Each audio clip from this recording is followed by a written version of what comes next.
Hello friends, welcome to my channel. आज हम लोग जिस टॉपिक पर डिस्कस करने वाले हैं that is not related with your NEET syllabus but that is related with your career. वो आपके कैरियर से रिलेटेड है और आज हम लोग उसी बात पर डिस्कस करेंगे, that is career options after 12th from biology group. मेरा ये वीडियो उन स्टूडेंट्स के लिए है जो अपने एकेडमिक लाइफ के 12th या तो पास कर चुके हैं या अभी 12th में ही हैं, इंटर में ही हैं, लेकिन वो अपने इस चीज़ को लेकर कन्फ्यूजन में है, अपने इस बात को लेकर कन्फ्यूज्ड हैं कि वो आगे किस एकेडमिक फील्ड में अपने करियर को आगे बढ़ाएं ताकि वो एक अच्छा और बेहतर फ्यूचर बना सकें। फ्रेंड, मेरा ये वीडियो उन्हीं स्टूडेंट्स के लिए है। आइए शुरू करते हैं।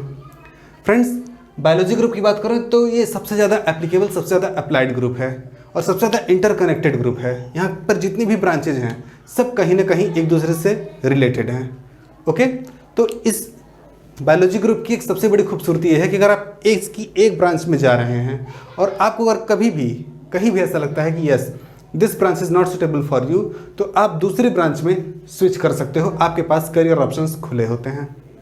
ओके फ्रेंड्स, अगर बात करें तो बायोलॉजी ग्रुप के बाद करियर आफ्टर 12th यानी कि बायोलॉजी से 12th करने के बाद हमारे पास मेनली 4 ऑप्शंस होते हैं। आइदर हम एकेडमिक लाइफ में जा सकते हैं या फिर रिसर्च लाइफ को अपना करियर बना सकते हैं या फिर मेडिकल लाइफ में जा सकते हैं, अपने मेडिकल लाइन को चूज़ कर सकते हैं या फिर इंडस्ट्रियल लाइन को। ओके, और जैसा कि मैंने आपको पहले ही बताया कि ये चारों की चारों लाइंस एक दूसरे से कनेक्टेड हैं। ओके, आप कोई भी एक करियर ऑप्शन चूज करके दूसरे ऑप्शन में स्विच कर सकते हो कभी भी। इसलिए इन चारों को से रिलेटेड हमें 4 डिफरेंट चीज़ें मिलती हैं। ओके फ्रेंड्स, इससे पहले कि आगे बढ़ें मैं आपको पहले ही एक चीज़ बता देना चाहता हूँ कि कोई भी फील्ड आपको एक secure and well established life की गारंटी नहीं दे सकती।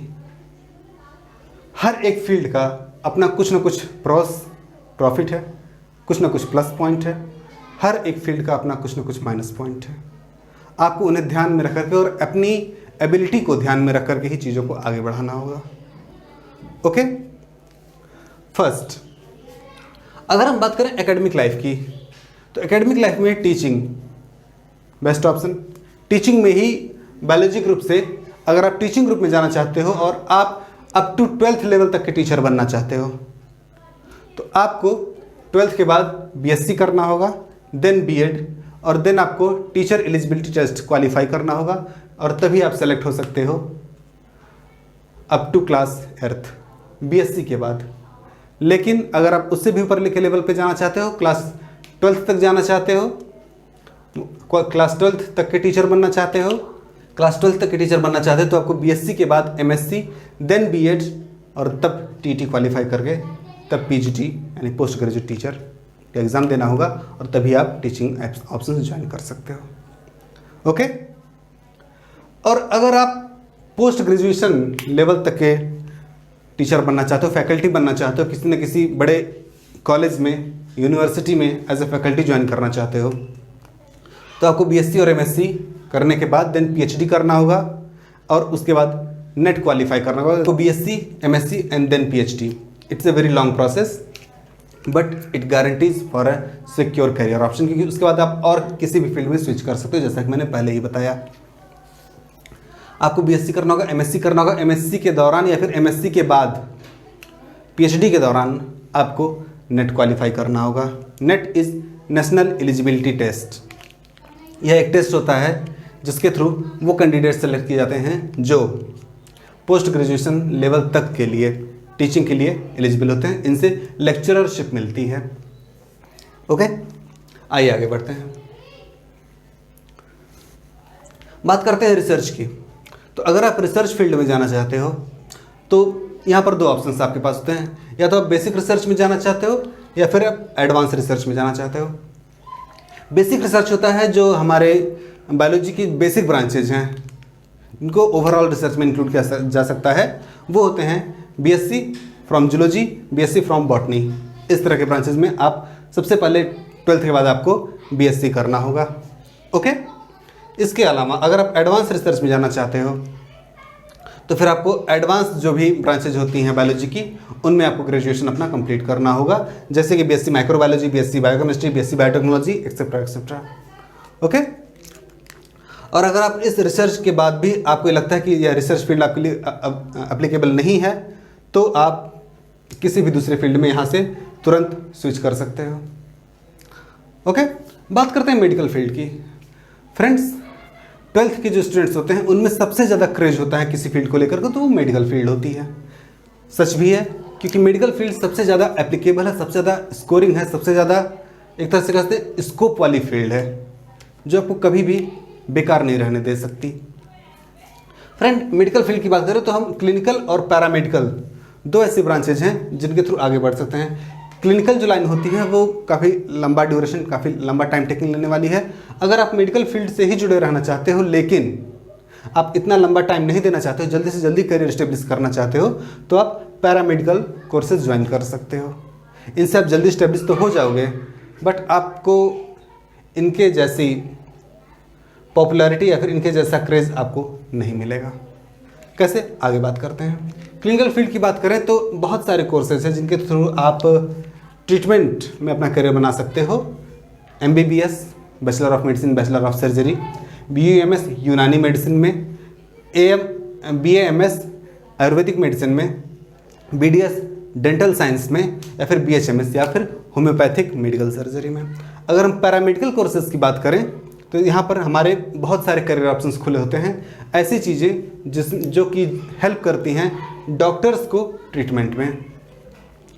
लैब टेक्नोलॉजी, पैथोलॉजी भी कह सकते हैं इसे, ऑप्टोमेट्री, ऑप्टोमेट्रिकल साइंसेस, या फिर फिजियोथेरेपी, जिसमें कि हमारा कोर्स अवेलेबल होता है BPT का, बैचलर इन फिजियोथेरेपी। आप इसमें से कोई भी एक बैचलर लेवल का कोर्स करके आप किसी भी पैरामेडिकल इंस्टीट्यूट में या फिर पैरामेडिकल ऑर्गेनाइजेशन में एज अ टेक्नीशियन ज्वाइन कर सकते हैं। ओके। इनका क्रेज़, इनका स्कोप भी इनसे कहीं भी कम नहीं होता फ्रेंड्स। हाँ, ये टाइम टेकिंग भी कम ही होते हैं, लेकिन इन्हें अपने लिए इन पर डिपेंड होना होता है, जबकि क्लिनिकल कोर्स अपने आप में इंडिपेंडेंट है। ओके। अब बात करते हैं इंडस्ट्रियल लाइन की, वो फील्ड जो कि लास्ट 12th के बाद बायोलॉजी ग्रुप से। फ्रेंड्स, जो इंडस्ट्रियल लाइन है उसमें मेनली 3 ऑप्शंस हमारे पास अवेलेबल होते हैं। हालांकि होते तो और भी बहुत सारे ऑप्शंस हैं, लेकिन मेनली ये 3 ऑप्शंस होते हैं जिनके बारे में हम डिस्कस करेंगे। ओके।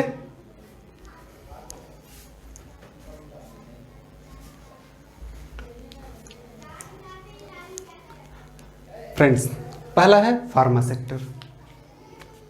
फ्रेंड्स, आज के दौर में फार्मा सेक्टर यानी कि दवाइयों की फील्ड का ये जो सेक्टर है इतना ज़्यादा वेल डेवलप्ड है कि आपको स्कोप की कोई कमी नहीं होगी, आपको चांसेस लगातार मिलते रहेंगे।